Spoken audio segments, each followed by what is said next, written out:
Welcome to today's session, which is with Beth Elkins, the head teacher at Gretton School. The Gretton School won the Outstanding Impact Award at the NASS Awards in October last year. And NASS is the National Association of Independent Special Schools. Never sure where the I went, but it's Independent Special Schools. So that is representing all those special schools across the country. And at their annual conference in October, really good get together. We were there. And there are a number of award winners, and we'll be having sessions, a number of those award winners, and bringing them to you. So today's session is with Beth, who's going to take us through what the Gretton School did and what she's done as a head teacher to win that award. Thank you so much. Thank you. It's really lovely to be here. Thank you so much for inviting me. I'm a little bit nervous because this room is full of technology. Lots of things pointing at me, but what I'd really like to do is tell you about my school and how incredibly proud I am to work with a group of amazing human beings. I joined the school back in 2018, and I will tell you a little bit about the school overall and the journey that we've been on. What I'm hoping to cover is where we started, what we read about to kind of get things moving in the right direction, where we were headed, what the challenges were, and how things have been since then. So I'm hoping to cover that. But if I tell you a little bit about the school first, we're based in Cambridgeshire, and we work with 14 local authorities around Cambridge. And we are a school for autistic young people who are immensely clever, hugely funny,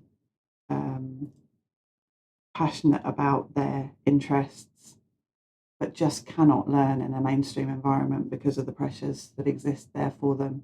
Number of people, changes, the unpredictability. So we have a group of young people who are very, very clever, who join us from places with of real dysregulation, really difficult histories, really difficult school histories, and often with some quite challenging behaviours.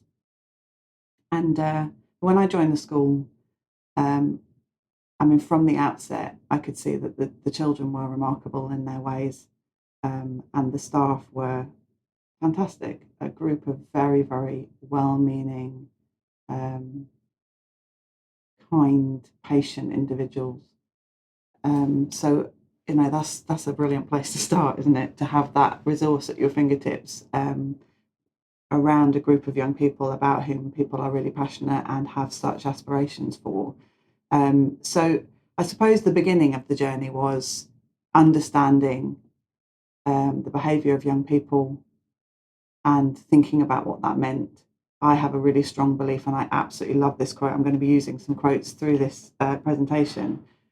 But this quote for me just absolutely sums up our young people, that children who need the most love ask for it in the most unloving of ways. And sometimes it can be really daunting for a member of staff who's working with a young person who is really dysregulated and wanting to hurt at that time.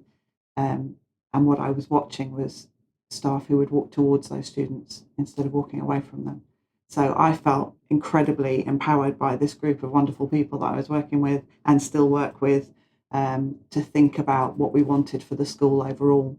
So we started with some fantastic learners. Gretton has always had fantastic learners. It still does. I hope it always will. And some amazing staff members who have worked with me right from the beginning.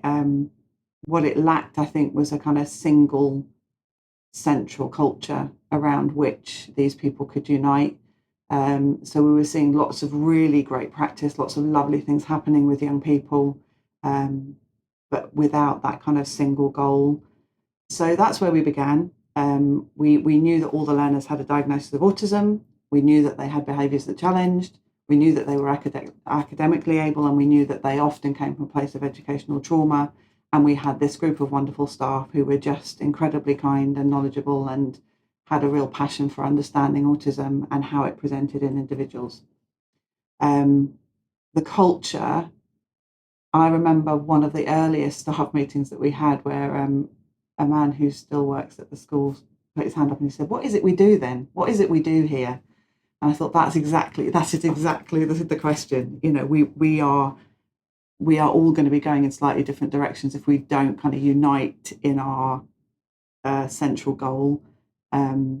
And although we've all got these aspirations for students and we all care very much about the students, do we all still have the same kind of underlying values? Are we recruiting to those values when we bring new staff into the school? Do we all know what it is that we want for our learners? And do we know how we're going to get there? So a lot of work happened around the beginning, really just trying to think about what it was that the school was. And there were some really, really incredible times when we got all the staff together to get their views and feedback and to talk to us about what they felt about the students and what they wanted for them. And we've slowly united around this really kind of core goal that the learners need to be given the best possible environment to be the best possible version of themselves that they can be, and that their autism needs to be celebrated and put at the heart and the centre of their aspiration, rather than being something they're trying to work around or cover up or mask. So we had to decide as a group of people, I mean, that's really hard to do, is actually get a group of people, 100 more staff, united in what they wanted to do around a group of young people. So we felt that students needed some boundaries and some discipline. But I didn't really like the word discipline, and I wasn't overly keen on the word boundaries, so we found a way around that. We knew that learners needed lots of care. We felt it was really important to prepare learners, and at the time there was a really big push towards the preparation for adulthood agenda, and we were really thinking very carefully about what next. And we were sort of introducing that in year 8. But I think, actually, why aren't we introducing it as soon as the learner starts with us? We wanted learners to be confident and self-aware, and we wanted everybody to understand that whatever behaviour we were seeing, it was a very, very clear expression of language and feeling, rather than something that needed to be corrected or, what's the word I need? Punished. I'm not a big fan of traditional behaviour management methods. And actually, when we started doing some more reading on this, we found that actually those traditional behaviour management methods would have been largely useless anyway. So at the time, we had 90 learners in the school. It was quite a small school. We knew that we wanted to grow, and the demand is huge. It still is. These are young people who have fallen out of one or more mainstream settings and even some specialist settings. We were in a situation where we had roughly 57 incidents per month. That was our average. Some were more, some were less. The ones where we weren't here as much, obviously, were less. And we were sort of hitting a maximum of about 90, 100 incidents per month. And those incidents could be anything from a child just becoming very dysregulated, absconding, breaking things, rearranging or redecorating the classroom. And there was a lot of physical interventions, which actually, from my perspective, are, whilst I consider them probably necessary at times, should be absolutely the last resort. So we got together as a group to say, how can we get to a point where we reduce those? So yeah, about 62% roughly. This is all sort of data which is important and it shows our journey. But actually, we were looking specifically at the learners and what they needed from us. And from my perspective, holding a learner at a time when they're already dysregulated is not a brilliant thing to do. So we kind of united in our goal around wanting to prevent that or stop that, or certainly use them as a very, very last resort. So we started to think really carefully about relationships. My view is that no significant learning, I mean, luckily James Comer actually managed to capture this in a beautiful quote, but no learning happens when you're dysregulated, and no learning happens unless you are connecting with somebody. So one of the really powerful things we did with the staff is to say, talk to me about your favourite teacher, the best teacher, the one who had the most influence when you were growing up. And we did this really lovely word cloud of the qualities of those teachers. And you might be surprised to know that not one of them said they were a strong disciplinarian, and they were quite firm and strict. In fact, all of the words that came up were around connection, being seen, being noticed, being relevant to somebody else, being important to somebody else. So these teachers made them feel like they were relevant and important in their school, the ones who just made that connection. So we started to do a lot of reading around relational practice and the importance of relationships within an environment, an educational environment. There's quite a lot of writing about this on prisons, but not so much about schools, weirdly. I mean, that's so that we sort of headed towards the theory of it and found that there was actually very little in terms of clear definition of relational practice out there. There wasn't a universally understood definition of it.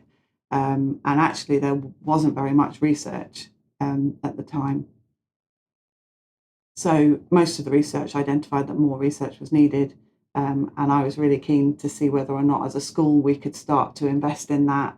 And actually, a lot of the work that was being written was around the kind of criminal justice system, and talked a lot about restorative justice and the branches of restorative justice, which talked about relationships and the importance of building those relationships. So that's kind of where we started to look at some of the really rich data that was out there. There's some lovely quotes that we eventually got hold of, and some really strong kind of leading names on which we started to develop our, I suppose it's called a mission statement, isn't it? It sounds quite corporate. Not sure I like that so much. Our vision. It was our vision for our young people, that actually relational practices keep the relationships at the heart of what happens.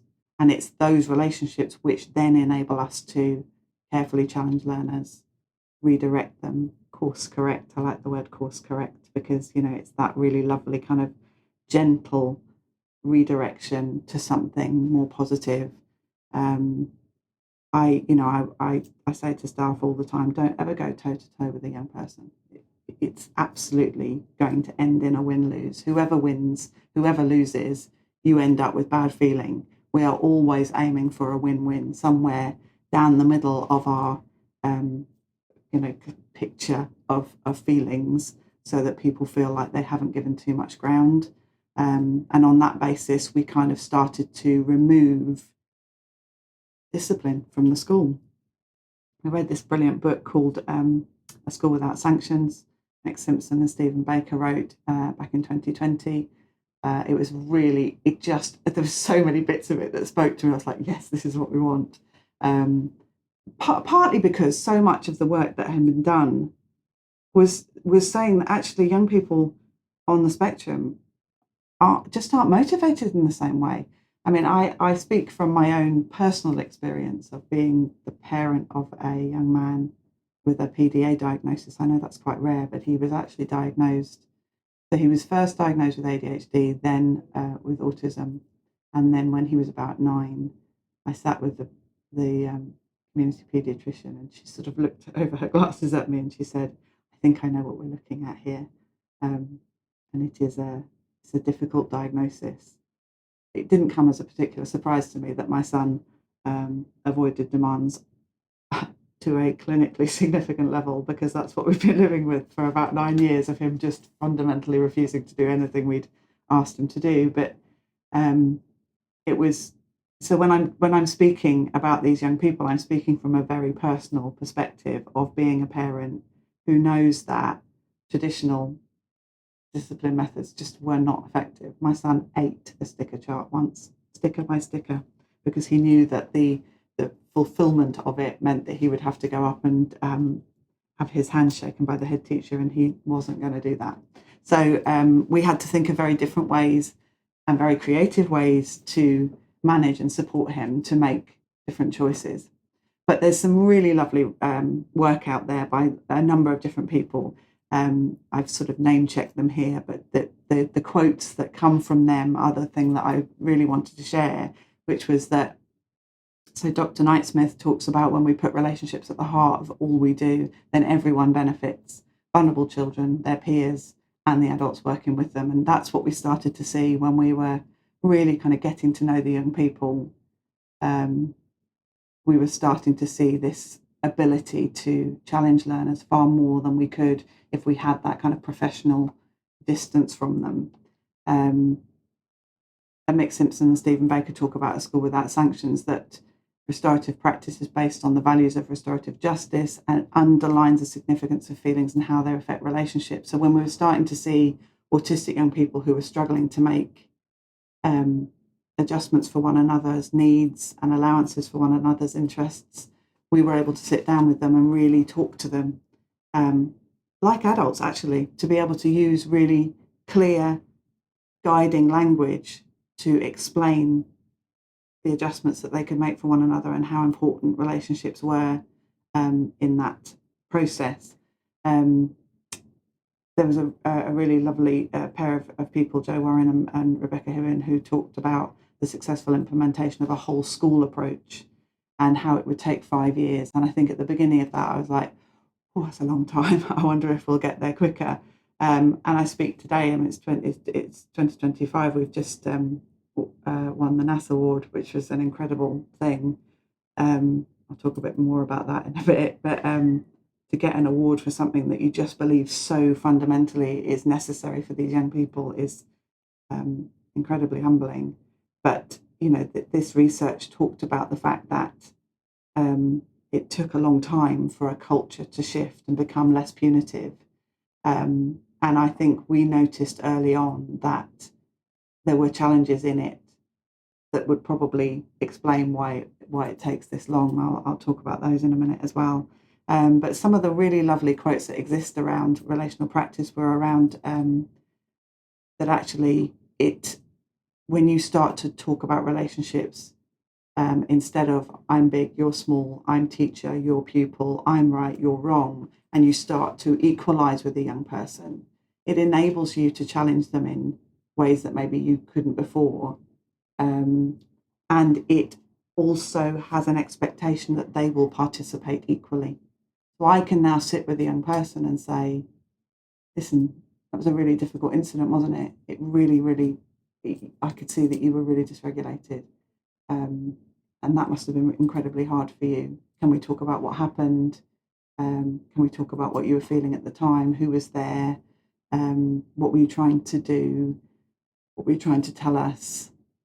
But I can also say to them, and how do you think Miss felt about that? How do you think Sarah felt about that? What do you think was happening for them? And it starts to build this really intrinsic awareness of other people and other people's feelings. So when we started, there was this sort of narrative around, well, look, what are we teaching them if we allow them to get away with things? And so we kept kind of drawing lines in the sand to say, listen, we've got to keep going back to our core beliefs. There's this beautiful quote by Paul Dix, who wrote the book When Adults Change, Everything Changes, which I also fundamentally believe. But he says, why crush behaviours with punishment when you can grow them with love? Visible consistency with visible kindness allows exceptional behaviour to flourish. I mean, isn't that just a brilliant quote? And then Ross Greene, who wrote The Explosive Child, also fantastic. Every child does well if they can. So when a group of people unite around the belief that every child does well if they can, and that actually if we're going to leave punishment behind and instead try and grow behaviour with love, my goodness, the changes that occurred at that point were really phenomenal. So what we did, we had to talk about language. We had to talk about the use of language. I believe that language, I mean, the pen is mightier than the sword. I believe that language is the fundamentally most powerful thing we have. And sometimes it's all we have, because if you take language away, what you have is physical. And then you're back into a world of physical restraint and intervention, which just isn't good for anybody. So given that we work with this phenomenal group of young people who have verbal capacity, yeah, I mean, they can argue. very creatively. But actually, why weren't we using that? Why weren't we thinking about the language that we were using? Why weren't we starting to address language right at the beginning of a member of staff's journey at the school? So we're really clear that the staff room is a place where staff can be and take a moment. But the staff room is where we started. You don't go in there to vent and rant about students. When you're talking negatively about students, you are presenting that in the school. So we started to think really carefully about how we spoke about learners. I'm careful now, even now, to think about, not using any blame language. It's a really natural human thing when you are hurt by somebody to speak in blame language. But actually, what we did was to kind of address that really early doors to say, listen, this young person must have been really struggling at the time. And I found it really difficult to do X, Y, and Z. But actually to own our feelings without placing them on somebody else. So that's where we began. And we started to kind of almost draw this map where, I talk a lot about relational practice. Relational practice is the band around which, is the band around all of these other really wonderful kind of sound bites, different theories, different approaches. So we started to say, right, if relational practice is the band around everything, then within that comes trauma-informed practice. Within that comes restorative practice. So when two young people have had a falling out, how do we then support them to make reparations? How do we support them to put aside those awful feelings of shame that they feel when they've hurt another young person, or they've ruined their own workstation, or they've broken their laptop? How do we get them back to a place where actually things can be repaired? And I have to believe that anything and everything can be repaired. So we have to teach them that and to work with them on restorative practice. That meant lots and lots of reflections. Some of the students don't like that word. Do you like to do a reflection? No, thank you. But we have to kind of introduce reflection by stealth. So actually, we're not going to have a reflection with you. What I want to talk about is how you are. How you doing? It was a really difficult day yesterday, wasn't it? Are you in a better place? Are you in a better space? Can I give you some time to talk about it? Can we just have a think about what we might have done differently for you to enable you to have made different choices? Giving them that really safe place to explore what happened. And so often they are able then to say, it went wrong for me. I made a poor choice. I hurt my friend. Things that would have been so difficult for them to say maybe with a more judgmental approach. So we're still looking at the different things within relational practice. There's purposeful conversation. So I'm going to sit down and talk to you today because you called me that word yesterday. And I just wanted you to know that I could see how angry and upset you were. It's never going to be all right for you to use that word. And actually, when you get into the real world, whatever that looks like, I want you to get to a point where you're using words that show people how exceptionally articulate you are and how well you can use words to explain your feelings without resorting to those insults. So so we had to teach the whole staffing group how to kind of readjust their approaches and how to readjust their feelings when things went wrong. We had to do a lot of communication modelling. We still do. We do it all the time. We use PACE. PACE is that fantastic approach, the playfulness, acceptance, curiosity, and empathy. We use the word curiosity a lot. And I think it irritates my husband to death because I'm constantly going, what that behaviour is about. I wonder why you said that to me. It's like, we're just arguing about what to have for tea. And I'm trying to kind of unpick it and think about the feelings behind the behaviours. But actually, when you step back, metaphorically, from a situation and watch it playing out, you start to see that actually you can really quite easily start to understand the motivation behind a learner's behaviour. You can start to be able to preempt it. I wanted to get to a point where the staff at the school had a group of learners with whom they worked all day, every day, and they knew them so well that even when they got out of their taxi in the morning or they came through the school gate, that member of staff would know how that learner was before they even made it through the front doors.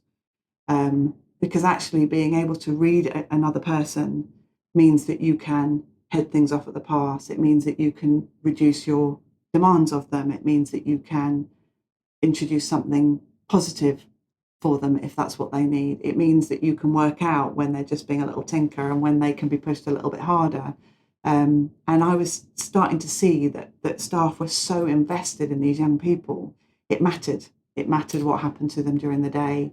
It mattered when things went wrong. There was a real motivation across the school from staff to get things right for young people, because actually the more we got right, the more learners were able to regulate and were able to be their best selves and learn to learn how to learn how to sit still, learn how to work with other people, learn how to compromise. So much came from it.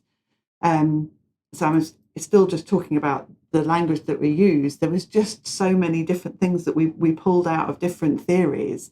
The two hands approach, which is that connect and correct, I absolutely love that you can say to a young person, I see you, I can see that you're struggling, I can see that things are difficult at home. We know about that because we've got a really strong relationship with your parents as well, and with your social work and with other people that are working around you. And between us, we've kind of got to a point where we know you're going to need something different or something more. And in that connection and in them being seen, you can say, but I also need to talk to you about something difficult. I also need to let you know that things didn't go well yesterday, or I also need you to know that at the moment we've had to put Miss in a different classroom at the moment because she's feeling really a bit worried about working with you at the moment because. And suddenly these young people who were coming through our doors with awful paperwork. I mean, the paperwork that you get about these young people, the EHCPs, they need 4-to-1, they need to be subdued. The language that was coming from other settings, we were starting to kind of be able to see these young people through all of that. And they were allowed to be vulnerable, and they were allowed to make mistakes safely, and they were allowed to take risks safely. So relational practice is very, very hard to define because it's through loads of threads of theory, it's through loads of different approaches. But essentially, I suppose the award came because of the impact that we were able to demonstrate. I don't know why we got the award. I still don't know. I'm sure we'll talk about it in a minute. I feel incredibly humbled by it. What I do know is that we are able to show what it did for young people at the school, that it changed the feeling of the school. It changed the atmosphere. People come into the school now, they're like, gosh, it's very calm, isn't it? Yes, it is. It's always calm. We have days when it's windy. The students go a bit crackers. I do love those days. I have to say I do still love those days. And we have days where learners are just very dysregulated for one reason or another. And now that we're kind of looking at the data of incidents really carefully, we can almost map it in terms of the time of year, the weather, and usually just before a holiday, interestingly. So kids who have had this real consistency at school suddenly build up towards a holiday and they find that they're becoming a bit more dysregulated. I suspect that link is also to do with how staff are feeling as well. They're ready for a holiday, and that maybe their tolerance levels have become more difficult. So there's some really lovely theory around this. I will just mention one other thing, which is the emotionally available adult. There's a very powerful TED talk called the Power of Everyday Superheroes. It's hard hitting, and there's a theme in there of childhood abuse. So it's not for everybody, but actually there was a very powerful message in there that what it took to intervene in a very, very difficult life that this young lady was having was one adult who became emotionally available to her, i.e., noticed her, saw her, said good morning twice, said how are you twice, and built up such a relationship of trust with her that eventually she could disclose. So not only does relational practice contribute to kind of building feelings of self-worth and contributing to academic success and contributing to intrinsic emotional management, it also contributes to a much safer environment where learners know that they have a champion, somebody who's always going to be looking out for them. So this is another really lovely bit of belief that I absolutely hold very, very dear to me. You cannot teach children to behave better by making them feel worse. So my manager, who I always credit for this particular quote, he said right at the beginning, you have to hold learners in positive regard, no matter what. And it was the no matter what, I think, that hit me, that I will often hold a student metaphorically here or in my pocket, and I'll take them home and I'll be thinking about, right, we've not got it right yet. We haven't got it right yet. I love the word yet. I really love the word yet. Because if a learner is dysregulated, there's still time. There's a will to get it right. There's a desire to understand the behaviour at the school that I work at, and all the staff are getting together, working it out in the evenings. We have solution circles, they're brilliant, where a group of people who don't necessarily work directly with the young person will all get together and we'll think about the behaviour that we're seeing, and we'll think about different things that we might be able to try now, because what we've done so far hasn't worked yet. So yeah, that's that really beautiful kind of core belief that we're not going to be disciplining these children, we're going to be making them feel better, because when they feel better, they behave better. So the goal was always around getting young people not to have this extrinsic application of discipline, because actually, where does that lead? We always felt quite strongly that if we were the ones who were the kind of gatekeepers, we were the ones who were imposing rules and sanctions, we were the ones who were punishing for behaviour. What if they never learned how to deal with that themselves? Then the only people who would do that after they left school were the police and the criminal justice system. And actually, that's not what these children need. It's not what should happen to them, and it's absolutely not the right approach. So we wanted to create this shared culture, this shared language, to make a really consistent environment for young people, in order that when we talk to them, we could get them to recognise what their role was in the things that went wrong and how it's okay to make mistakes. I mean, if you think about these children, they're brand new human beings, aren't they? I think my laptop is older than most of the children we have at the school. It's not working very well at the moment, but these are brand new human beings who are neurodiverse. So not only are they new to the world and the way that it works, but their brains are wired differently.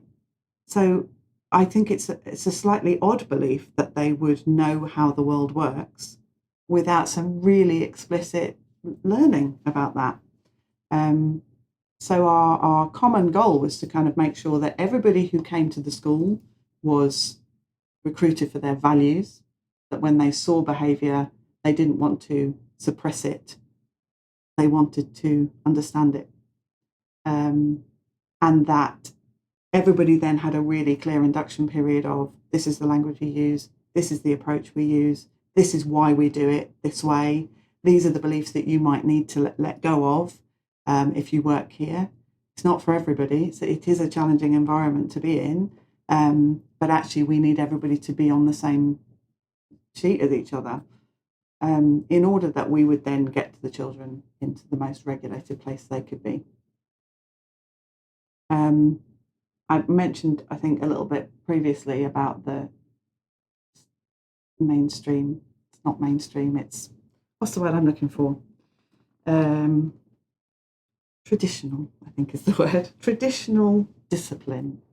But actually, Dr. James Bartoli, this is one of the most powerful bits I read. I really loved this. That there were three main groups of students for whom punishment wouldn't work necessarily very well. And having tried and failed with my own child, I tend to agree with her that individuals who have this kind of combination of ADHD and SEMH are less interested in consequence. They sort of do this, I want to do this thing, this is what happens to me if I do, it's worth it, I'm going to do it. That kind of behaviour. So actually what you're going to be applying as a punishment has to get bigger and bigger and bigger, and where do you end with that? She also felt that, standard punishment, traditional methods of discipline wouldn't work very well for those with additional social communication needs because they don't read the same cues as other children. I can give the children at my school my best head teacher look. I practice it in front of the mirror, don't you know? And it's completely useless because they have no interest in me looking cross. It just doesn't work. They are much more likely to respond to me going, what's all this about? What's going on here? What's going on for you? It looks really tough. And who wouldn't, actually? Who wouldn't respond better to that? So, given that 100% of our school population fell into the kind of first and last categories, it really was a bit of a no-brainer to let go of traditional methods of discipline from my perspective.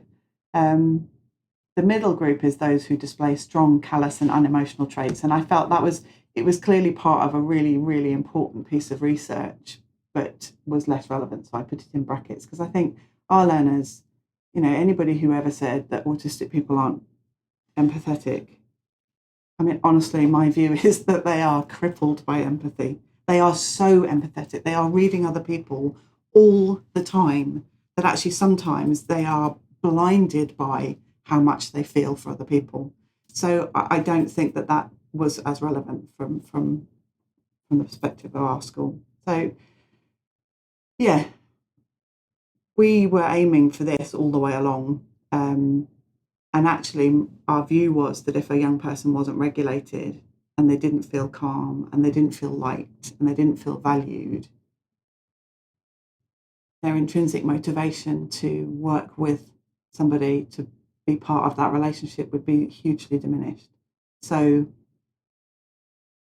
we wanted to get to a place where when a learner was regulated, they would then be able to make the right choices and to thrive. And you know what? I can now walk around the school. I don't mind. I debated whether to share this, but ages and ages and ages ago, there was one member of staff who worked at the school who said that group is unteachable. I was like, oh no, we can't have that. That cannot be true. Well, I went to visit them yesterday, that group. They are four years older now, and they were all sitting around the table doing their English. It was quiet. They'd taken up some jigsaw puzzles for a young man who is incredibly gifted with them. And they were all sitting doing their work, talking, participating. And that's it. That's the power of it. That actually you can go back to a place where they were all so dysregulated because they were making adjustments. They were younger, so they were also making sense of their own emotions. But there they all are, sitting, reading. Half of that group couldn't read at all before they came to school because they couldn't sit still long enough. And here they are participating in an English lesson. So academic achievement is incredibly important. I would be a very odd head teacher if I didn't say that I felt it was important. But for me, the core is getting those young people regulated and wanting to learn. So, yeah, really powerful. And there's another beautiful quote. I found these quotes, I've put them up around the school actually for the training that I did for the staff, because I believe that this is something that we see all the time at Gretton.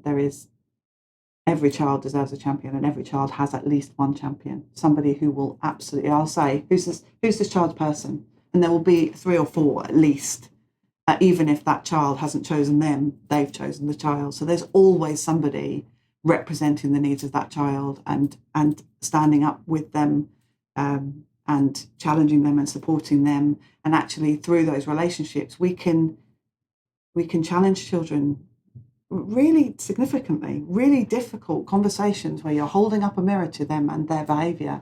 And we can do it because they trust the person who's having the conversation. But what I really loved about this quote is that the power of connection, it allows a champion to insist that the child is the best that they can be.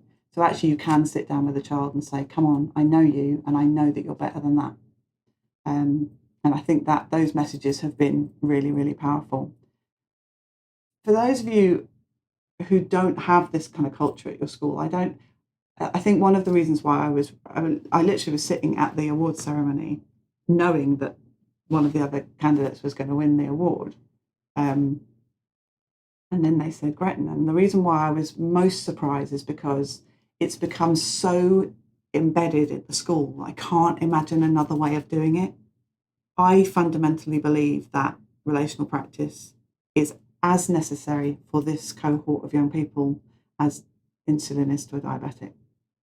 It is the only way that they are going to learn and understand themselves and recognise that autism is a wonderful part of who they are. But at the very beginning,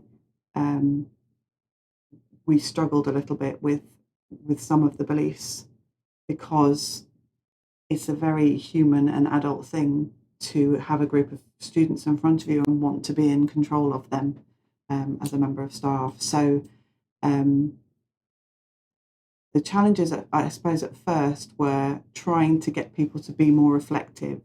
And that was really hard when there were lots of incidents around the school and people were getting hurt at first. And we would then sit down and say, what could you have done differently? They're still holding their black eye. I know that didn't go down very well initially. I think that was really, really hard for staff to go, hold on a minute.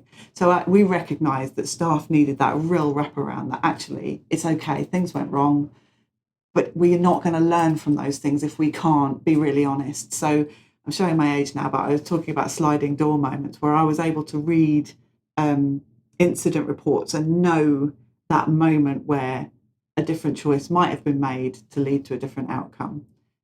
So we started to talk about the incident reports and sliding door moments and learning from them and being really open about that and saying to staff, this is a really challenging conversation. This is a really difficult moment where you might have to sit and go, could I have done something differently? But actually, if you're not modelling the ability to make mistakes and recover from them, how are the learners going to be able to do that? We have to be able to assess what happened in order to figure out how we might do it differently next time. There was also a group of people, well, really early doors, probably most of us were like, God, are we doing the right thing? What are we teaching them? If everybody's really kind and nobody's imposing sanctions, what will we be preparing them for in the future? And there was almost like this echo chamber of naysayers at the beginning who were really worried about letting go of some of those kind of safety blankets of traditional discipline. And then there was all the challenges around language as well. So kind of getting people, instead of talking about, oh, that learner was on the rampage or they kicked off, that's a phrase I really, really can't stand. Instead, we talk about the learners as being really dysregulated. Things went wrong for them in the morning and I wonder what I might have done differently. And also we had to really think very carefully about our staff, because when a student who is really anxious is trying to wrest control because of their anxiety, it can be very, very powerless for a member. So it can feel very powerless for a member of staff. It can feel very frightening to imagine that allowing a learner to feel that they're in control means that they're not, almost. So there was it was a really delicate balance that we were trying to achieve there, that actually was trying to get people to understand that you're the one giving them that control. Therefore, you'll always be in control because you're allowing them to be in control. It's a weird kind of dichotomy, really, but actually a very, very important moment in the shift of thinking and the shift of culture to say to a young person, what is it you need to do right now? What is it you need me to do? Without feeling like you are putting them in charge of everything. So that was a real challenge. And also, we are human beings. We only employ humans at Gretton School, and humans do make mistakes, and humans do respond to stress in peculiar ways, and humans transfer their stress to one another.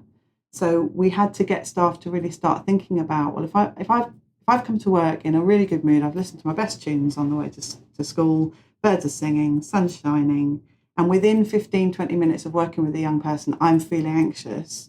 What is that? Where does that come from? And what are you going to do about it? Because 90% of the time, you will have absorbed that feeling from the learner that you're working with. You will have started to feel anxious because they're feeling anxious, or you'd have started to feel powerless because they're feeling powerless. And if you can notice it and catch it, you can respond to it and you can reassure them even while you're feeling anxious. So it was trying to reframe incidents for staff so that they understood that sometimes letting go was the only way, which I think it's counterintuitive. And I think staff did find that really difficult at first. And we still have moments of it, where we've got, oh, they're getting away with it, or I'm in charge, or that child made a purposeful decision to hurt. You've still got some of that language because it's human nature when you've been hurt to respond defensively. And actually, we are now all in the habit. I can see it happening all over the school where staff then challenge one another and say, well, hold on a minute, it sounds like you're really struggling with what happened. Do you want to go somewhere to talk about it? What happened? And we use what, why, who a lot in our discussions, those really kind of concrete questions. We tend to avoid how and why. They are more complex, certainly for a young person. If you say, why did you turn all the tables over in the room? You'll probably get something like, because I was angry because this happened, but you won't get what you're really looking for, which is what led to you losing that control over yourself and what feelings were you experiencing. So we tend to sort of stick to really kind of simple question words, which lead us to more of a concrete answer. The other factors that impacted time. There's always time. There's always not enough time. There's never enough time. There's never enough time to do everything we want to. We also struggled with some of the it wasn't parental views, but some of the parents found it really difficult that we weren't punishing other children when their child was hurt, that they couldn't quite get their heads around. And in fact, the other learners still find that really difficult. Why aren't they being punished? And I had the most fantastic meeting with our student council who were asking those very questions. And we talked about intrinsic motivation, and we talked about how would you feel when you were punished? And did your old schools used to punish you? And all of them were like, yeah, we used to have detentions, or we used to be excluded, or with fixed term suspensions, or whatever they received. And I said, and did they work? Did they stop you from getting angry the next time? And they were like, no. Right, so why are you asking me to repeat the same thing here for children who are just like you when you know that doesn't work? And it was like light bulbs just went on all over the room, that actually talking about it is the only way. Getting children to understand what happened and why is the only way to maybe prevent it or lessen it next time. So, yeah, so those challenges were really tricky, getting other children to understand it, getting parents to work with us and be really consistent. And any change is difficult, isn't it? But in a group of staff many of whom are neurodivergent themselves, change can be really challenging. And since that time, since we made those big changes, maintaining it has also been a real challenge, because you've got to keep it going. You've got to keep that belief when your staff changes over time. You've got to keep that same consistency with a new group of staff.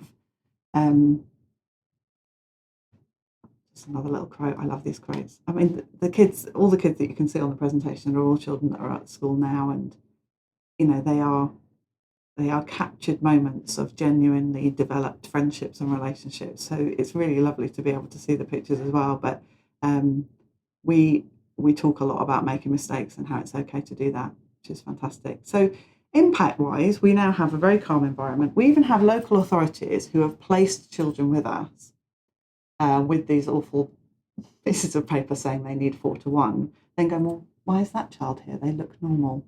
Yes, they do use that word sometimes, and that's a bit shocking, but there we are. And I'll kind of say, well, yeah, here's the paperwork that you sent to us when they first arrived. So yeah, they are now in the right environment, and they're learning in the right place, and they have the right approach around them. It is as important to have that approach around them as it is to provide a British Sign Language interpreter for a profoundly deaf British Sign Language user. It's a bit of a no-brainer, and I'm not quite sure why we're still having conversations around whether specialist settings are needed for this group of people, because of course they are. We've seen qualifications and grades improved. We've seen learners engaging in lessons. Learners who could never read are reading now. We've seen kids who have arrived at the school who tell us they've never had friends, sitting at the top of the climbing frame, laughing their heads off with a group of other kids. They find their tribe.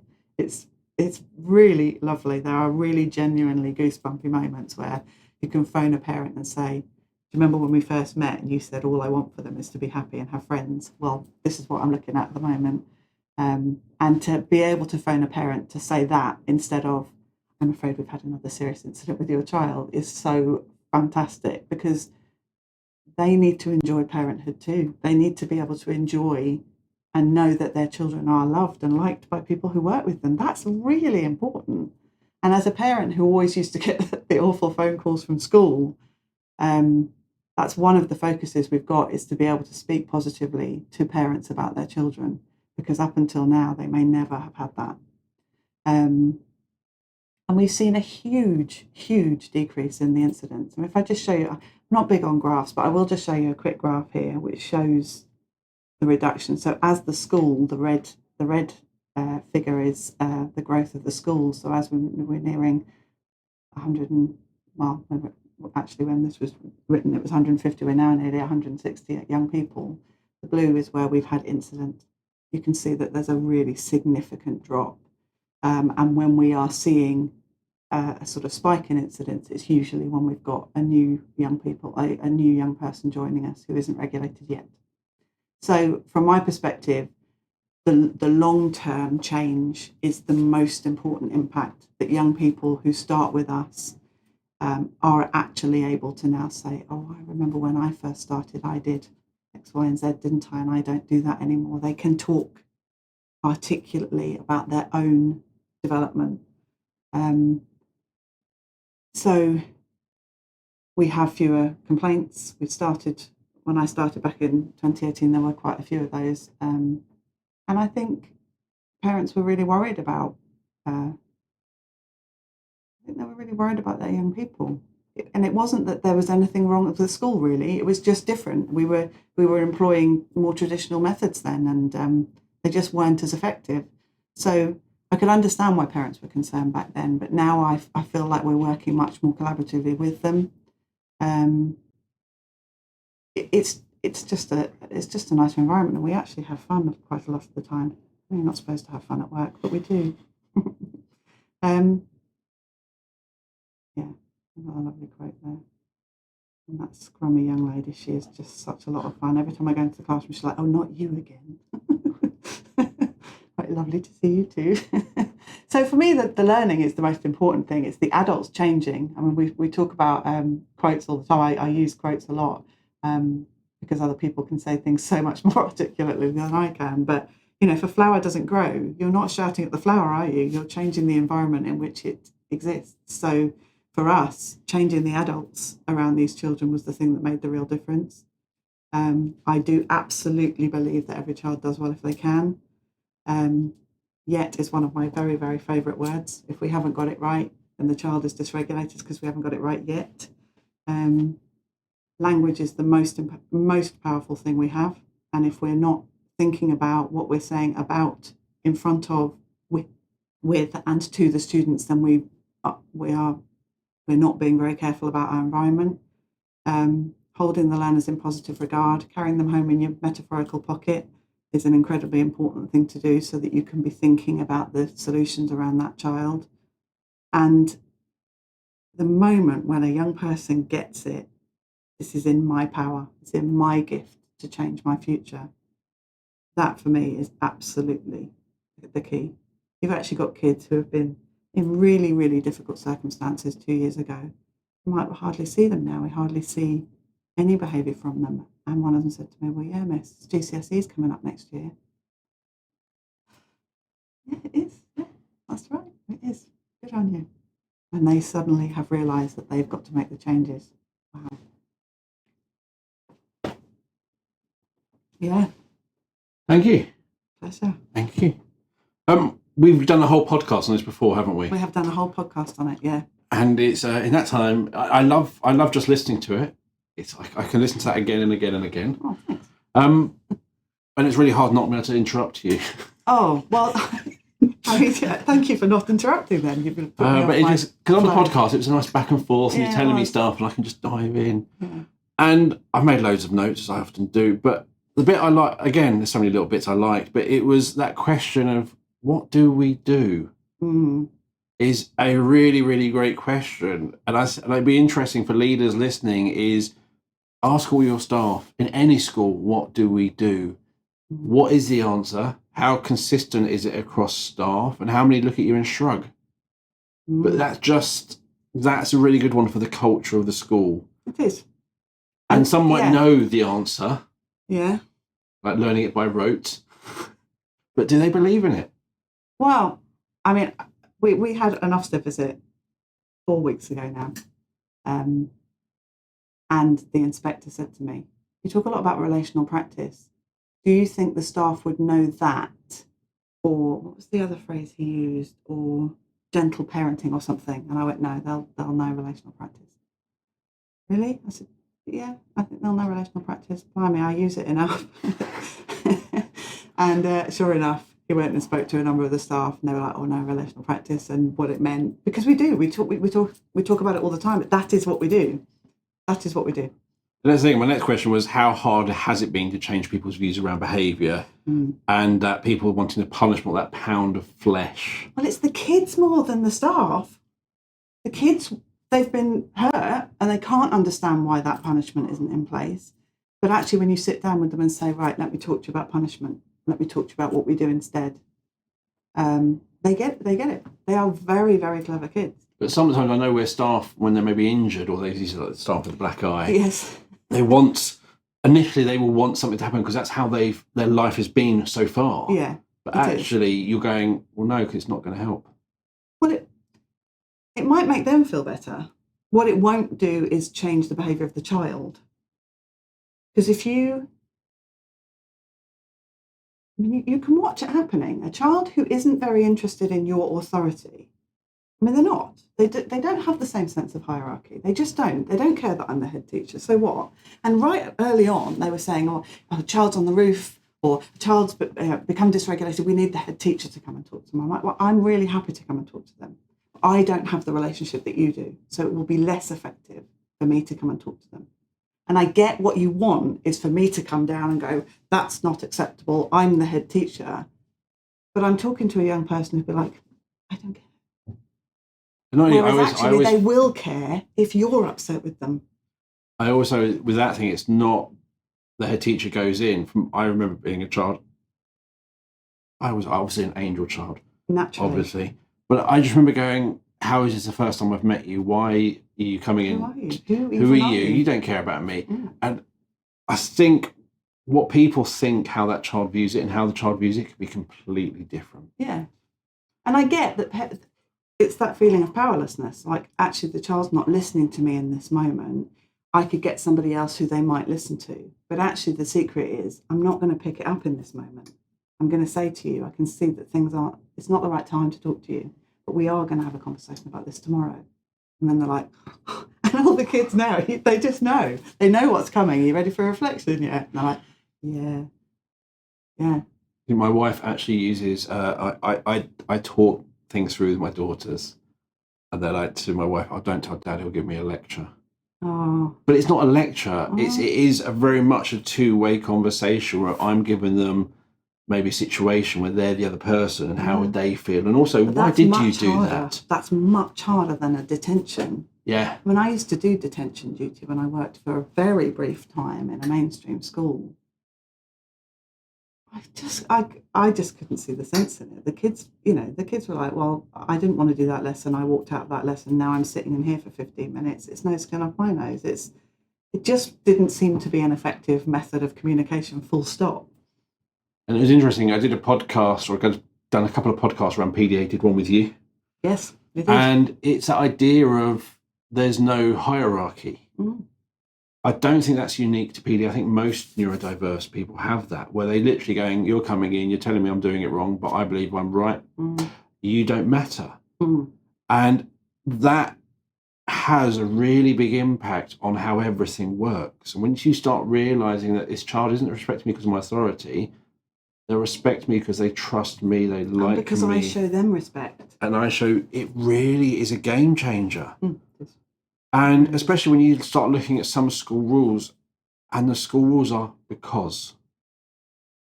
We don't have a behaviour policy now. I don't like that word. But even uniform policy, anything like that, where the rule is because I said so, but what's the real reason? Because I said so. It's not a real reason. No. And that is really important to young people. I think all young people personally, but particularly the cohort that I have the privilege of working with now. Well, why? Great question. And why wouldn't you ask that question? But I think, I don't know, some people go, and I've heard people go, well, I can't control those things, but if I control here, it gives me a sense of control. And it shows if I can control this, I'll control the bigger things. It's like, no, that doesn't work. That's that way. That's about you feeling a need of achieving or setting something or being listened to, not about the children. I've written down, I wonder how many schools or leaders have read the book, so A School Without Sanctions, and When the Adult Change, Everything Changes, and then gone through and made those changes. Because you need to be a courageous leader to try and make those change. And then you need to be a really, really great leader to get those people to come with you. Because you having that idea, I want to do this, and then going, I'm going to do this is one thing, but then getting a whole school to come with you and change all those things, and all those things that they've believed for years, and changing their whole mindset is huge. It is huge. And it's not something you can't do this or you'll get detention. No, you can't. No, you're modelling the whole change. Which is why it's all around core beliefs and values. All around core beliefs and values. If you can look at a child who is distressed and dysregulated and think, I must subdue them, you're not working at the school. You need to be a person who is curious about that behaviour, what happened, what triggered it. Because, I mean, I was in an incident just a few weeks ago, absolutely scrumptious young man who is new to the school and still trying to work out what it's all about. And he was really, really dysregulated and hitting us and things like that. And I just said, right, SILENCE to the other member of the staff who was in there. They can't reason at the moment. They are not able to hear or process our language. We just need to be absolutely present and calm. So I kept sort of making noise while he'd come up to me, and I would just hold my hands up to protect myself a little bit. He really wasn't. He was sort of going and not really hitting. I mean, he had some, I think, some feeling there about not wanting to hurt the people around him, but he was so upset. And I just kept sort of making these sort of noises. Because actually in that moment, if I was to view that instead of a outburst of behaviour and rather a panic attack, what he needed was just reassurance. And it was like something just came, the light came back on. It was literally from one moment to the next, he was back underneath that sort of level of dysregulation, back able to communicate. I don't think anyone's ever made anyone calmer by being angry. Oh, absolutely not. And there's a whole thing about you're modelling. This is where we need to be energy levels. Just be calm. Just be this. And by you modelling that, it brings them down. And I think any parent knows when you start butting heads with your child, no one wins. No. It's always everyone loses in those situations. But it's to do with kind of checking your own self and that feeling of powerlessness. I mean, I think as the parent of a neurodiverse young person, the number of people who tutted at us in public places, or, he should know better. I mean, his behaviour was pretty shocking some of the time. And, you've got other people kind of, you should have more control. I mean, as a parent of a neurodiverse child, particularly if it's your first child, you're like, oh my God, I'm failing on every level here. I'm doing everything wrong. So, the parents of other autistic young people need to unite here and say, listen, these kids are different, they need different. And when you give them different, you absolutely watch them flourish. It's a no-brainer. All of the traditional behaviour methods, parenting methods, 1, 2, 3 magic in our school, in our home, was 1, 2, 3, get punched in the face. So we stopped doing that quite quickly, because actually you put that level of pressure on a child with PDA, it's not going to end well. I could go through so many things from my childhood where I knew the punishments, and I remember reading, and again, consequences don't work for a lot of children, and I remember reading, it was biography for Stephen Fry he'd written. Oh, yeah. And he talked about when he was away at boarding school, they weren't allowed into the village. They weren't allowed to go to the sweet shop, but he loved his sweets. And he just went, right, if I go to the sweet shop, put them in 2 pockets. So if one gets found, I've still got the other one. Clever. And basically, what's the chance of being caught and what's the punishment? I'm going to get caned. The sweets are worth it. Worth it. And yeah. he just used that logic. Yeah. And I'd never come across someone else, because I'd always watch these punishments and go, oh, you're supposed to feel really bad. And it never worked on me. And I just would get the punishment and go, okay, that's punishment. Yeah, it's worth it. And I would just, it was a currency. I got what I wanted, but that was the punishment. But I still got what I wanted. Right. But it never changed my behaviour. I never got sat down and had someone lecture me and think about, okay, so also go, but why are you? Why have you chosen? You know you're not supposed to, you know you're not allowed, but why are you? Because that's the conversation you have to have. And it never happened to me. No, I mean, the thing is, when a young person becomes dysregulated and they hurt somebody then making them feel terrible for that, it just doesn't compute with me. Often because actually trying what to they're make feeling is awful. They are feeling shame, they are feeling pain. And then you've got somebody who they trust making them feel worse about it.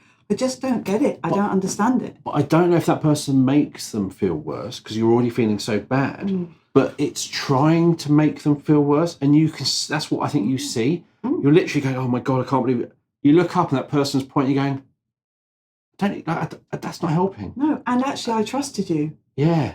And you're now... And you should know I didn't mean to do that. You should know I would never have done that. It doesn't help. And in the same way consequences don't work, the rewards, carrots don't always work. I mean, we do use some incentives.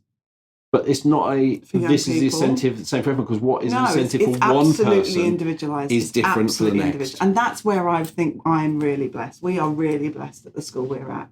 We have the opportunity to work with 160 young people. We have a lot of staff who all feel the same way, largely about the young people, and we can be more individualised. Obviously, in a school of 3,000 in a mainstream, that would be so difficult to do. But that's why I kind of struggle with the narrative around inclusion, because one of the things that our neurodiverse community can't manage is inclusion. So it's a really difficult narrative that you're hearing out there, that actually specialist settings is incredibly important for these young people because they don't think like others. But I do think there can be changes in mainstreams. Won't include everyone, but I think there are changes. And the bit I finally see, because my wife was an assistant head teacher, she's now gone into specialist, and just talking to her and listening to her kind of reflect on, I used to fight 30 parents, now I've got 6 parents who think I'm the best thing ever because their child's actually in the school. Right. And it's a completely different thing. And it is, I think mainstreams will focus purely on academic achievement. That's the rule, that's the priority. They have to, Dale. That's the way education's set up now. But no. It's awful. But I don't think as a specialist settings, I think that you focus on the relationship and the regulation, but then the academic achievements come. And I do think that if mainstream schools, and that's why I think primaries do well, because at one teacher you have that relationship, the academic achievement comes. Whereas I think when they go into secondary school, that relationship is more or less gone over the last 10 years, but they're still trying to get the academic achievement. Yeah, I know. And your quotes and everything about it is they're not going to succeed unless there's a relationship in the trust. So it's like, I think schools need to remember that. And have time for that, because if you have the relationship and you have the trust, instance will go down and achievements will go up. And it's not me just saying that. There's loads of research which does this. But I then get to another quote, which is Albert Einstein, which is doing the same thing again and again. Expecting a different outcome is the definition of insanity. Yes. But it's what all the schools in mainstream are often doing. I know that sounds harsh, but and it's not the teachers. It's almost the culture of mainstream education. That's what it currently is. It is, and that's why it's so often not the right thing for our neurodiverse population. It just isn't. I mean, I got a very late diagnosis of autism myself. Rocked my world, actually.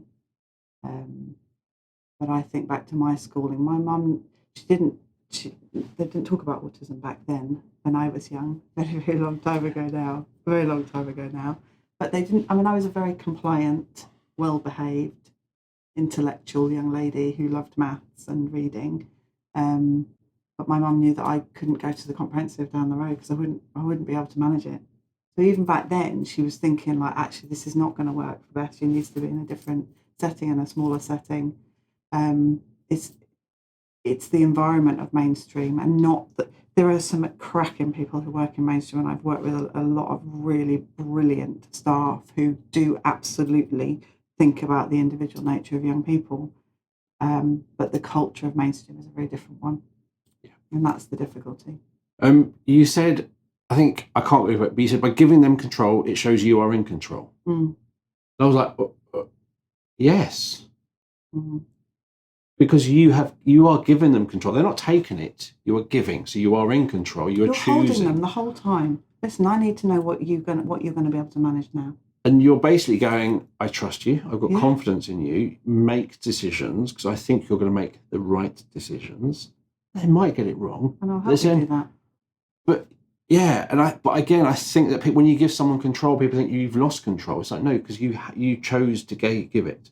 If they've taken control, you didn't have the control. That's slightly different. If you give control, you're in control. And it sounds similar, but it's a big difference. It's a huge difference. It's creating an environment of psychological safety. I love that expression. I mean, I use these quotes, they just flow. But psychological safety is an environment in which people feel able to speak up, disagree, challenge.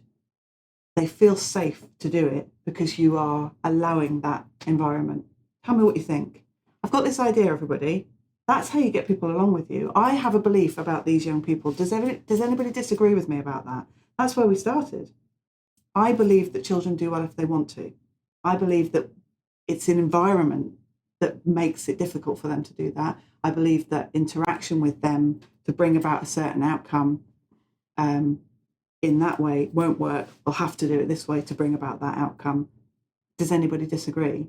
Let's talk about the challenges. And in creating that environment of psychological safety, people can relax, the shoulders go down. But that's what we're doing with the children. Tell me what you think you're going to be able to do today. Because I can see that you arrived dysregulated. That problem with the taxi, what's gone on today? Let's go out and have a bit of regulation first. Let's go for a big stomp. And then we can go back to lessons. Because actually, if you take them straight to lessons, the lesson won't only be useless for them, but it will be ruined for everybody else. It's just counterintuitive. I think on various people podcasts, it's like children are pre-programmed to please people. They want positive attention. They want rewards. They want to make everyone happy. And if you show I want you to achieve, it's built into them to do that. So for them not to do that, things have gone wrong. It's not they chose not to. It's lots of things have gone wrong, which is where they are. But you can, and it's shown by those photos on the back of the quotes. They weren't from a stock-up image site. They were your children from your, which those children needed 4-to-1 support. Oh, and you look at those photos. I mean, what must that have felt like? You think about 4 adults following a 6-year-old around. And the child hasn't changed. The adults around them have changed. Yeah. And it's those sorts of things that actually that child can now, by being regulated, is now going, I want to please people again. I want to do well. I want that positive interaction. Affirmation, actually. I can do. I am able to. I'm not. There have been children come to my school who say, please don't call me by my name. I've only ever heard it in anger. They've had their name screamed at them time and time again. And it's interesting, we all know that if you say someone's full name, they think they're in trouble. Yeah, I know. They could be 60 years old and they're having flashbacks to their secondary school. Yeah, same, Elizabeth. And when the surname comes out, if the middle name comes out, you are really in trouble. Mm-hmm. You talked about analysing an argument with your about what you're going to have for dinner. Did I? Yes. And then going, what's the reason for this argument? Your husband just wants to have an argument with you, but you wanted to analyse it. Mm-hmm. Do you think that's your staff are doing the same? Do you think the staff are taking all these things from school, going home and going, oh, I see at home. Oh, okay. Oh, I don't know. I hope so. It's one of the things, the more I learn about the podcast, more I learn on the podcast about all these things, the more it just helps my children. Yeah. And helps my relationship with my children. Yeah. I hope so. Because actually it's about, I don't know, I mean, I was watching some behaviour the other day, just in the centre of town. My mind just went straight to, I wonder what happened, I wonder how that parent's feeling. I was watching the people around, as I do if I go into an incident. I'm looking in the eyes of the staff who are in there, because it's a really natural thing to have an adrenaline rush when something's going wrong. And if a student's really dysregulated and throwing things around, you will naturally have that. It's a part of your brain makeup. So our job is to kind of get in there and just analyse. And I was watching this scene play out in the centre of town, and I found myself asking questions about it. And I hope that the staff do that. I think they do. I watch it all the time at school. I don't know about their home life, but I bet you they will, because it's one of the things, once you see it working and it's proved to you, you will go home and you'll go, you might get it wrong and going, oh, hang on. You might not do it in the first moment, but it's one of the things, it kind of there in your head where you'll process it, and then the next time you might do it differently. And it's that, and then you start seeing it differently at home and you're going, yeah, this works. You know Robin Williams? Amazing. But that quote, everybody is fighting a battle you know nothing about, be kind, always. I mean, that, wow. Do you know what I mean? That, for me, is, I mean, it kind of underpins everything. You can't know what people are going through.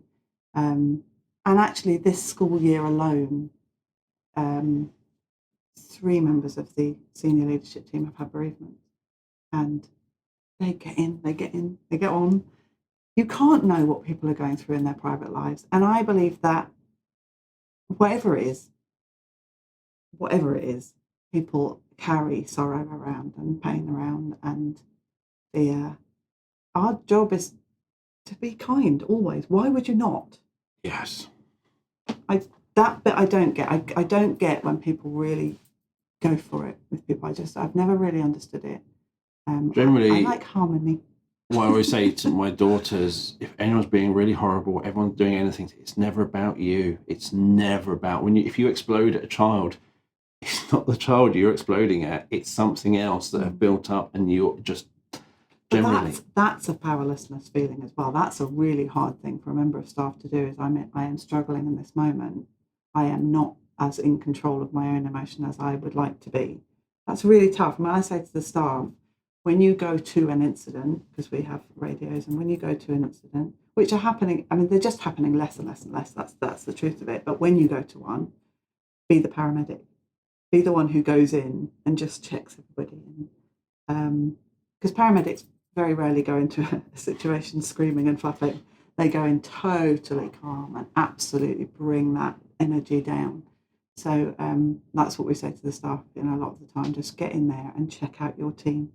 Because if somebody needs to swap out, the chances are that they will be heightened and they may well be adding to the energy of the space. And you need to kind of go in there and really bring things down again. Because it's that will get the children feeling safe again, feeling more regulated. You're better able to have a reflection with them once they're there. In your graph with the reducing incidents, you kind of talked about a lot of time the incidents that you do have are those new students who are settling in and learning how to regulate and be more regulated. And what I think I'm guessing, it's not just the staff who are helping them regulate, actually the other students, because not only will they be get sitting there and they just watch something happen in the corner and go, Mm. But also when they're struggling, their peers will help. Yes, they do. Oh my God, the moments where the older ones go, oh, I used to do that. And they walk towards that child and go, "Well, come for a walk with me, mate." I'm like, I literally get goosebumps about it because they can, at that point, reflect on how things used to be, knowing that they have made a journey since then, and they now are using those skills to go and work with another child. Those are the moments which really, really do make me well up a little bit because that's where you see the proper learning that's gone in and embedded and intrinsically active. I just love those moments. It's properly understood. It's not. It's rote learning, and I don't understand it. It's understood. And also I love the word yet. I love that word. And my daughter will go, "I can't do this." And it's like yet. They look at you. No, I can't yet. Just keep adding it until they learn to add it themselves. Because today you can't. Why don't we just spend half an hour, or why don't we go do this? Well, because I noticed that our young people, either because of the journey that they've already been on or just because it's part of who they are, they limit themselves. I can't do that. I don't do that. I won't do that. I don't like that. Right, yet. Yeah. And you're planting the seed with them so that they go. So what we've got young people who love a bit of beige food. I do like a bit of beige. But they're trying new things in food tech because they're cooking them themselves. I found that with my daughter is if you give her food, she cooks the food, I'll try it. But she doesn't know what's in there. It's what I've learned, certainty is a really big thing. Yeah. And that I can't. Why? Because it's safe for me not to try. And when I did try, I got told off for getting it wrong. And I didn't understand why I got it wrong. And no one told me why I got it wrong, but I couldn't do it. So I just can't. But it's that you've got to get them back into that yet. But that's psychological safety, isn't it? It is. The psychological safety of it's all right to make mistakes, we all do. And modelling mistake making. I will often say to a child, I think we got it wrong that day. I think we didn't do what you needed. And they are genuinely taken aback by the fact that an adult can admit that. But the whole time you're doing it, you're like, I'm modelling making mistakes. I still find it amazing because you are a head teacher. And even when I go into a school, do you want to go into the head teacher's office? I get a little shudder. I'm 45, the head teacher wants information from me, but I'm still walking like, ooh. Not sure about that, thanks. And yet you walked in here today and you were nervous. I still am a little bit. You still are. And it's just, I find that fascinating that hopefully you feel in a psychologically safe place. Yes. But there are still cameras pointing at me. There are still cameras pointing at me. You're focusing right on me and not looking at that camera up there. But that's the thing is, I sit here calm, or I appear to be calm. I'm not always calm. I'm worrying about lots of different things. And in the same way you said with grief, you never know what that person's doing. But I'm not, it sounds horrible, and I'm going to point out little mistakes you've made. I'm not going to. But you like, oh, what's that word I was looking for? And I like it when people do that. Not in a horrible way, but it means I can make a mistake. Oh, I do all the time. I'm very good at them. And I think it's important. You said that modelling. I think we shouldn't be polished. Not with this. I'm not prepared. Be prepared. But if you get it wrong, you keep going and you're fine and you move on and you go, oh, sorry. But how powerful is it for a young person who has been so worried about making mistakes because they haven't got that certainty and that why, to realise that somebody that they really trust and who champions them 100% can and does make mistakes and admits them and then shows them how to get past. Oh. So a lot of our young people are like, I don't want to write in my book because I don't want to get it wrong. So we start off with worksheets, and we've always got spares. And we get them to the point where they feel safe enough to record things. It's tiny things like that. It's huge. They feel safe enough to record things, and they have a scribe maybe who can record their words in a way that won't make mistakes, and then they can stick that into their book because it's okay. I don't know why I was talking about that particularly, but mistake making, modelling is immensely important at our school. And yet often in schools, teachers think they cannot make mistakes. They're not allowed to. They cannot be seen to make a mistake. Yet your job is to make a mistake, to model what you do when you make the mistake. Well, yeah, I think I have worked in a mainstream. You've got a class of 30, and there is a need to have control in that environment. I wasn't very good at it. I wanted to know them all. But what you probably find And is they if you sensed weakness, did it your I way, feel. but I probably if you did it your way, maybe in the first week it wasn't working. 2, 3, 4 weeks, it now starts working. Yeah. 20 weeks later, your class will probably be better than every other class because that relationship is there. I mean, it's more difficult in secondary, and I really feel for secondary staff because they Yes. might see a class once every 2 weeks. Well, it takes you the best part of 6 months just to get to know all of their names in that situation. So I think it's so much more difficult for secondary, and that's another reason why I believe that things go wrong for this cohort of young people in secondary, because they have these very transient relationships that don't have time to kind of dig in and develop. So I definitely feel for my mainstream colleagues. It wasn't for me, because I think getting to know a child intrinsically so that you can read when you can push and when you can't is a really important part of educating this cohort. So one question I've not asked yet, which will be the last question. You won the award. You said you didn't think you would. What has it meant to you and the school? I mean, I'm absolutely chuffed to pieces, obviously. I am chuffed to pieces. My legs went to water when I had to stand up on the stage to get it. It wasn't just that I didn't think I was going to get it, it was that I knew categorically that we weren't. I'd absolutely made a decision about who was going to win the category.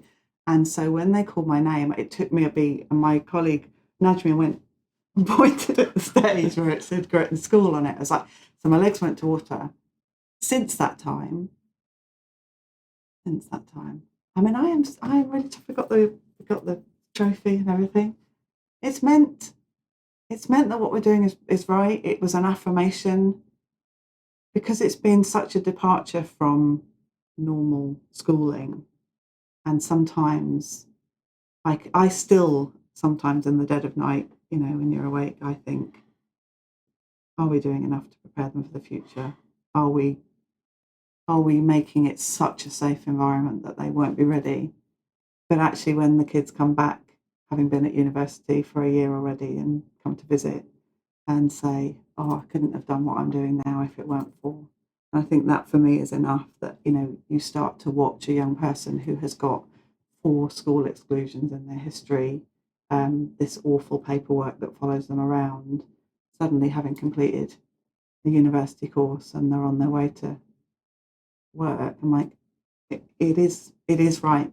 It is right. It's a departure from anything we've known, and it's very scary, and it takes a lot of work to embed and a lot of faith, but it is right. And you've got to keep hold of that bit. And I think when we won the award, it was like somebody had said, yes, it is.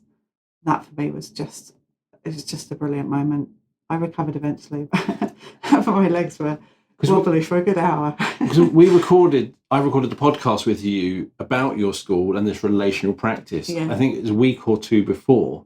Yes, that's right. Yeah, and I literally listened to it, and when you're up for award, I went, yeah, they're up for the award, they're probably going to win it. And it was not a no-brainer, but I didn't know the other schools, but I knew all the stuff you've done. I went, yeah, they're probably going to win. And when you won, I was like, yeah. Did you?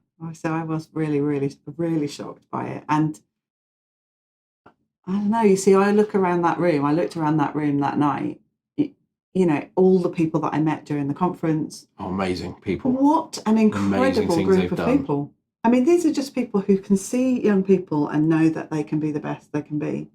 I mean, the independent school community, the special school community, is a phenomenal group of people. To have representation through NASS is incredible. I mean, Claire was at the House of Parliament yesterday, fighting our corner, because there is still this really destructive narrative that we are robbing the public purse and we are the most expensive resource and not doing what we, whatever it is that is being said. It's a very easy kind of money-based blame game. But my thinking is that, you only need to look back to COVID, where suddenly ministers were like, oh gosh, where are the most vulnerable kids? We'd forgotten when we closed all the schools that there were, and it was the independent specialist community that put their hand up and said, we've got them there with us and we're still opening. That was like a really powerful moment for me, that actually you could see where these children were just being held by the group of people who were sitting in that hall that night clapping us, which was just was terrifying, but also very exciting. But actually, this is a group of really, really important people. And you mentioned just a bit I was going to end on is resilient grit is a phrase used a lot. And is your school preparing them? Isn't resilience and grit the same as confidence in reality? And isn't by building their confidence, you're building that resilience? Because I know I've done it for the last few years. I've done things I didn't think I could do. I've achieved more than I ever thought I could. Can I take the next step? Yeah. I might. Yes, I might. Yes. I might. I haven't yet. I haven't yet. Yeah. But I think you can only make that step. And as someone said, you can only build resilience when you're in a good place. You can't build resilience when you're curled up in a ball somewhere. No, you can't. You cannot do that. When you've faced difficulties and overcome them, that's when you stepped outside your comfort zone. That's when you grow, isn't it? Or when you found someone who actually believes in you and has helped you believe in yourself. That's a really powerful journey for them. Did you use that phrase on purpose? No. Oh, because on our website, literally on our website, it says we believe in the learners until they believe in themselves. That's what it is. There's a phrase like that. I think it's something, but it's just, that's the sort of thing. And it's that when they leave you, yes, they're leaving you into an uncertain world. But if they've believed, actually, I failed for 5 years, or actually what they've learned, I was failed for 5 years. And then someone helped me see that it wasn't me and that I can. That leads on to I can take that next step. Yeah. And also, I know how to ask for support. Yes. I know I've learned that the it's support. okay to do that. That it's not a weakness. I mean, leading with vulnerability is some brilliant work by Brené Brown on that, being vulnerable. One of the students sees me sometimes and he goes, "Oh, that's Mrs. Elkins. She cries when people die." We sadly lost a learner. He's absolutely got a very special place in my heart and head. But I stood in front of the whole school and cried my eyes out. And I questioned again and again, like, is this what a leader should do? Yes. But actually... Not on purpose. Not on purpose. It was awkward. Don't go right. I'm not going to lie. 3, 2, 1. Yeah, it was awkward. But actually, why would you not cry when you lost a child? Why would you not cry with that parent? Why would you not? And so, for me, leading with vulnerability, I mean, we talked briefly about imposter syndrome. You better believe that I've experienced that 100 times over, again and again and again. But actually, my biggest lesson was learning to lead with vulnerability and say, I'm not sure of the answer to that one. I don't know. No, but we can try and figure it out together if you like. That's the thing is, you're saying, I don't know what I feel. I want to cry, but crying is embarrassing. Crying, you shouldn't, because there is shame in crying, especially if you're a boy. You should not cry. I know. Yeah, I've heard that. And no, you cry when you want to cry. You're allowed to feel. Feeling is right, and it's always that thing of the mixed emotions. Though, if you go to Inside Out, sometimes to feel happy, you have to have the sadness. Yeah. They come hand in hand. So you're literally really sad, and then you start remembering all the amazing things they've done, and actually, there's a whole thing of actually, I miss them. That's why I'm sad, because they were really nice. They were a friend. And then you learn to look at the friend next to you and go, how do I feel if, okay, perhaps I should try better with that.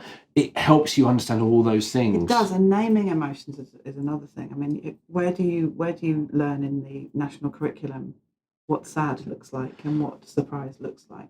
It only looks like it feels. Feels like. So, a lot of our young people who are neurodiverse have alexithymia. They can't. They can identify they feel something, but they're not at all sure what it is. So our job as staff and champions of these young people is to try and help them name it and identify it. Feelings are incredibly important. They happen to everybody. It's what you do with your feeling that's the issue. If you choose when you're angry to punch somebody in the face, we've got a problem, haven't we? Because that's never going to be acceptable. If you choose to go for a big stomp when you're angry and just ask people to give you space, I mean, those moments when learners just go, I just need a moment, miss. I'm like, yes, they have learned to use that phrase to stop themselves from doing something that they then feel shame for. It's just beautiful when it happens. I'm going to call this to a close because we've talked for a while. I've talked to you for a lot longer on the podcast as well. Yes. Bored of it now, aren't you? Bored of it? No, because it's really nice and motivating. Nice is not the best word. it's motivational hearing the stuff you've done, and it's one of those things where you had an idea, you wanted to do this, as you said, you already saw good practice going on, but you just wanted to really bring it together and really do the best for your students. So there are students going through your school who are going to come out and you have completely and utterly changed their lives, which means you've changed their parents' lives, you've changed their siblings' lives, you've changed the future, all the people they're going to interact with in the future's lives, because that person's going to learn from you and pass it on. There's nothing more important, is there? So they are going to be in a situation, they'll watch someone else and they'll go, oh, and they help. So it's your learners, your staff. It's one of those things that the changes you've made, and as a school, I don't think people realise sometimes the size of the impact they have.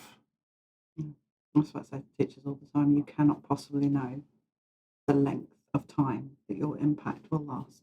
You cannot know. And I'd love to know somebody who may have left your school, not right at the beginning, but maybe after a while because they really didn't believe in it. And they've gone somewhere else and then finally gone, oh dear, yes, it was right. I get it now.